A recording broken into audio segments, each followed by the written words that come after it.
Chosen Family by Trickster88. Harold Theophilus Osborne is not a quiet child. He comes out of the womb screaming. It's colic, bad colic, for hours on end. He is 6 pounds, 3 ounces, bundled tightly in a blue blanket, 4 days from Christmas. Snow dusts the ground as Harry takes his first breath, and it's nothing short of beautiful. He meets the world with big brown eyes and a head full of curly hair. It falls out, as baby hair is known to do, but grows back into thicker, wilder curls as he grows older. Norman Osborn meets his son with a smile and kisses his wife as Harry clutches onto Norman's finger with one tiny hand. "He's the best gift you've ever given me, Emily," Norman murmurs softly, awe in his voice. And he means it. "He's the only one you're getting," Emily jokes through the haze of exhaustion, smiling down at her sleeping son, held close against her chest. Harry grows. He grows up. He grows out. He grows with baby fat and chubby, cherub cheeks. He says his first word, apple, at 10 months, and his mother cheers and gives him a big fat kiss. Harry is too young to spot the creep of disappointment in Norman's eyes, but kids are smart. They feel things, even if they don't always understand them.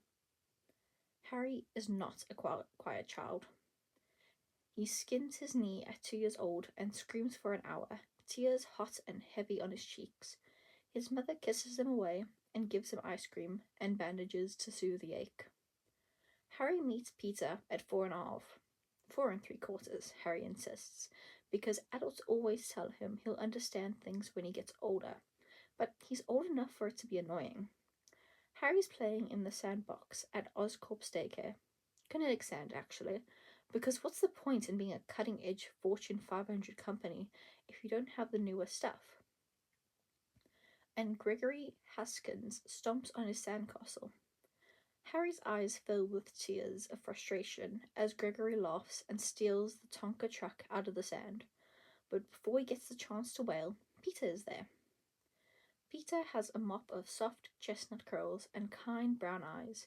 He has dimples in his cheeks when he smiles, ever so gently, like Harry is a baby deer he's afraid of spooking. And Harry blinks at him, surprised. Harry Osborne meets Peter Parker at 4 3/4 when the boy takes him by the hand and says excitedly, "Let's build an even bigger castle." He doesn't wait for Harry to say yes, just pulls him back down onto the box and starts piling sand into his bucket. For once, Harry's tears dry before they fall. He takes a fistful of sand, and Peter smiles truthfully at him as he piles it on top of Peter's. It is far from the last time Peter Parker will save Harry from tears. Harry and Peter become the best of friends, in the way that children do. They trade snacks at the daycare lunch table and share a mat at nap time. Harry brings home drawings to his mother of him and Peter, the castles they build, the dragons they fight, and she laughs and hangs them on the fridge. Norman does not show the same enthusiasm when he comes in the door late to dinner, and Harry proudly points to the fridge from his booster seat. It is the first, maybe, but not the last time Harry goes ignored. For his 5th birthday party, Harry only invites Peter. His mother asks him, gently, if he might want to invite all of his daycare friends, but who is there except Peter? He certainly doesn't want Gregory anywhere near his birthday cake. "An Elmo cake with red icing like his fur, please," Harry asks, tugging on his mother's leg. She laughs and ruffles his hair, and he gets the cake, of course. So Harry presents Peter with a hand-drawn invitation, the two of them and a pile of messily drawn presents. His mother's neat scrawl on the back with the details for Peter's parents to read, about when and where the party is, exactly. Peter grins and wraps chubby arms around Harry's neck in an excited hug, and the daycare workers can't get him to let go all the way through nap time. Emily decks out the house with party streamers and gives Harry a little party hat. He almost runs headlong into the door when the doorbell rings, sliding on the hardwood in his socks. Bernard, the family butler, helps him open it, lest he injure himself. The door flies open, and Peter hands him a stick. For fighting dragons! Peter laughs, eyes shining, and the two of them run off into the living room, chattering noisily, the way only 5-year-old boys can do.